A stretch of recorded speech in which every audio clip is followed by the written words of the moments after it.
नमस्ते। तो 2025 में भारत का कैलेंडर मिलिट्री एक्सरसाइज से भरा हुआ है।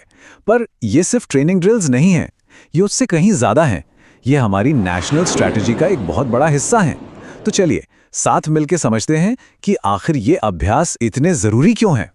तो सबसे बड़ा सवाल यही उठता है कि क्या ये सारी एक्सरसाइज सिर्फ दुनिया को अपनी ताकत दिखाने के लिए हैं, या फिर इनके पीछे कोई बहुत गहरी सोची समझी रणनीति छिपी हुई है।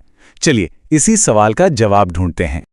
अच्छा, तो इस पूरे मामले को समझने के लिए हम इसे 5 हिस्सों में देखेंगे। पहले बात करेंगे हमारे सबसे करीबी सहयोगियों की, फिर अपने पड़ोस में स्थिरता की, उसके बाद ग्लोबल स्टेज पर भारत के रोल को समझेंगे, फिर देखेंगे कि देश के अंदर हमारी अपनी तैयारी कैसी है, और आखिर में इन सबको मिला के देखेंगे कि असल में बड़ी पिक्चर क्या है। तो चलिए शुरू करते हैं पहले हिस्से से, जिसे हम कह सकते हैं हमारा इनर सर्कल या सबसे करीबी घेरा। इसमें हम उन देशों के साथ होने वाली एक्सरसाइज की बात करेंगे जो भारत के सबसे पुराने और भरोसेमंद स्ट्रैटेजिक पार्टनर रहे हैं। सच कहूं तो यही रिश्ते हमारी डिफेंस डिप्लोमेसी की असली बुनियाद हैं। अब इस टेबल को देखिए। फ्रांस के साथ हमारी एयरफोर्स गरुड़ एक्सरसाइज करती है, यूके के साथ आर्मी की अजय वॉरियर है, और अमेरिका के साथ तो टाइगर ट्रायम्फ है, जिसमें हमारी तीनों सेनाएं शामिल होती हैं। और हाँ, एक तरफ रूस के साथ इंद्र और दूसरी तरफ जापान के साथ धर्मा गार्जन। ये दिखाता है कि भारत किस तरह से दुनिया के अलग अलग पावर ब्लॉक्स के साथ एक बैलेंस बनाकर चलता है। मतलब आर्मी, नेवी, एयरफोर्स, हर कोई इसमें शामिल है। अब ये नंबर देखिए, 23। ये सिर्फ एक गिनती नहीं है, नहीं, इसके पीछे एक बहुत लंबी और मजबूत कहानी है। ये कहानी है वरुण एक्सरसाइज की। सोचिए, फ्रांस के साथ ये नेवल एक्सरसाइज का 23वां एडिशन है।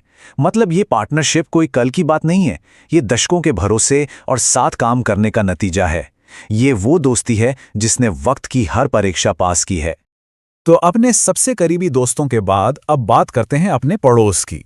देखिए, भारत की जो नेबरहुड फर्स्ट पॉलिसी है वो सिर्फ कहने की बात नहीं है। ये मिलिट्री एक्सरसाइजेज ही हैं जो इस पॉलिसी को जमीन पर उतारती हैं और इस पूरे इलाके में स्थिरता को मजबूत करती हैं।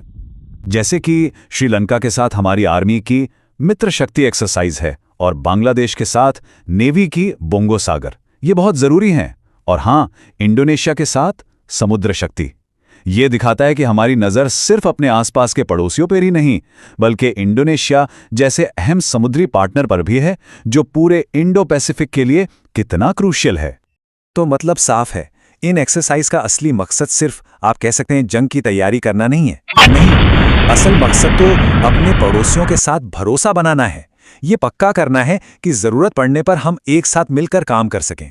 ये सब कुछ आपसी समझ और तालमेल के बारे में है। अच्छा, तो पड़ोस की बात हो गई। अब चलते हैं ग्लोबल स्टेज पर।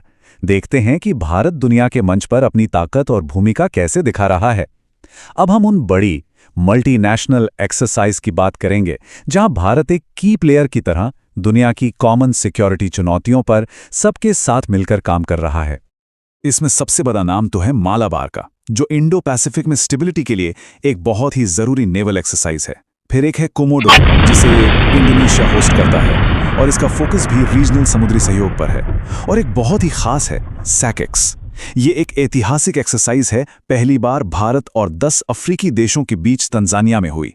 इससे साफ पता चलता है कि दुनिया में भारत का प्रभाव कितनी तेजी से बढ़ रहा है।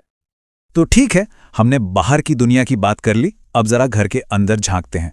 देखिए, इंटरनेशनल कोऑपरेशन अपनी जगह है, लेकिन उतना ही जरूरी है कि हमारी अपनी सेनाएं कितनी तैयार हैं और उनमें आपस में कितना तालमेल है। और यही काम करती है हमारी डोमेस्टिक एक्सरसाइज। इसको समझने के लिए 2 बढ़िया एग्जाम्पल हैं। एक तरफ है त्रिशूल। इसका मकसद है वेस्टर्न फ्रंट पर हमारी आर्मी, नेवी और एयरफोर्स के बीच के कोऑर्डिनेशन को टेस्ट करना, और दूसरी तरफ है पूर्वी प्रचंड प्रहार। यह खास तौर पर अरुणाचल प्रदेश जैसे मुश्किल और चैलेंजिंग इलाके के लिए है, जहां हमारी तैयारी परखी जाती है।